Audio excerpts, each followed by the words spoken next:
ईश्वर की कृपा और आप सभी भाइयों के सहयोग से आज के दिन शराब से दूर हूँ यार।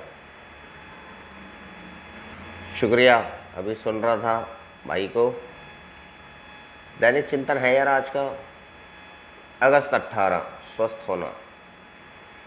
बहुत गहराई में कभी कभी भूली हुई विनाशकारी भावनात्मक उलझने चेतना के स्तर के तले हठपूर्वक रहती हैं।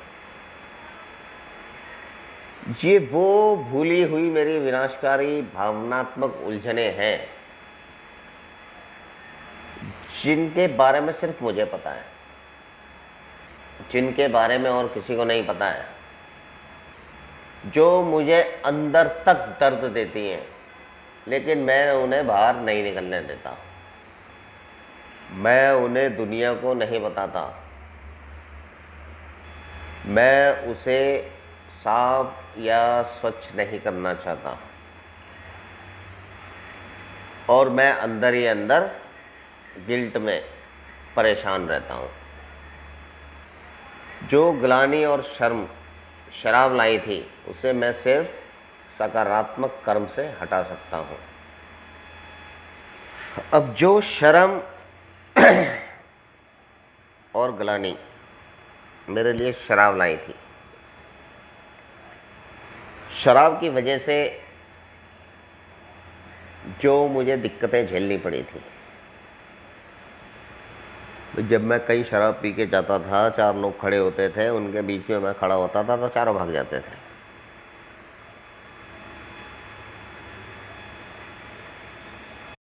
लेकिन अब जो है मैं शराब नहीं पी रहा हूँ और सकारात्मक कर्म यानी कि पॉजिटिव एक्शन कर रहा हूँ,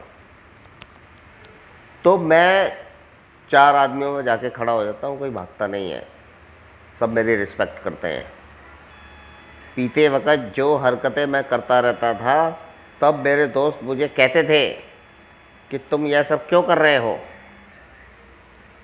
और शराब पीते वक्त जो मेरे एटीट्यूड होते थे, जो मेरी हरकतें होती थी, तो मुझे लोग समझाते थे यार ऐसा क्यों करता है,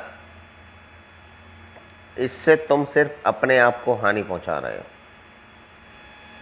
और मुझे क्लियर बताया जाता था कि तू अपने आप का नुकसान कर रहा है, तू हमारा नुकसान नहीं कर रहा है। और मुझे यह पता ही नहीं था कि वे शब्द कितने सच थे।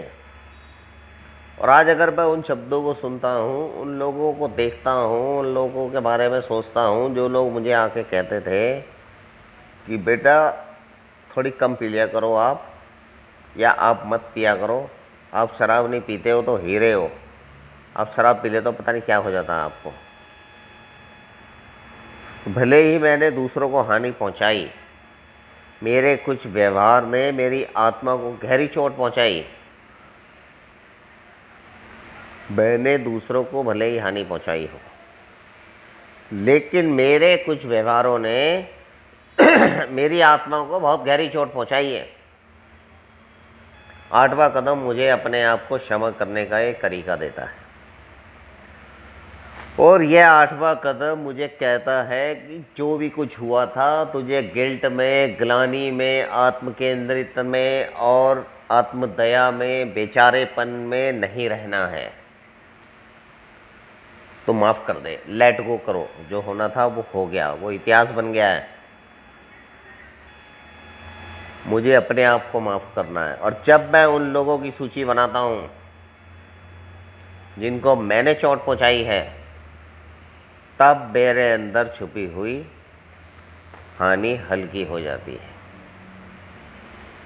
और जब मैं उन लोगों की सूची बनाता हूँ जिनकी वजह से मैं इमोशनल परेशान रहता था,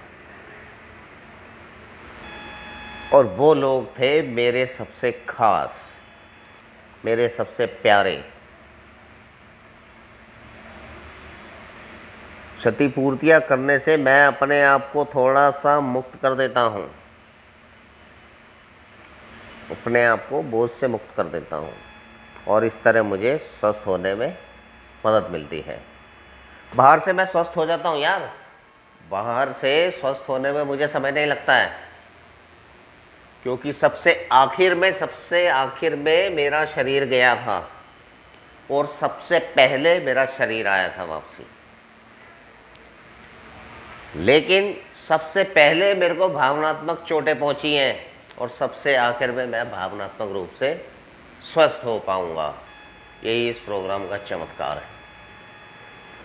इसके लिए मुझे समय देना पड़ेगा, इसके लिए मुझे एक दिन के हिसाब से प्रैक्टिस करनी पड़ेगी, कार्य करना पड़ेगा, एक्शन करना पड़ेगा और लोगों की क्षतिपूर्तियाँ करनी पड़ेंगी, जिसके कारण मैं अपने आप को स्वस्थ कर पाऊँगा। थैंक यू आप भाइयों ने सुना यार, शुक्रिया।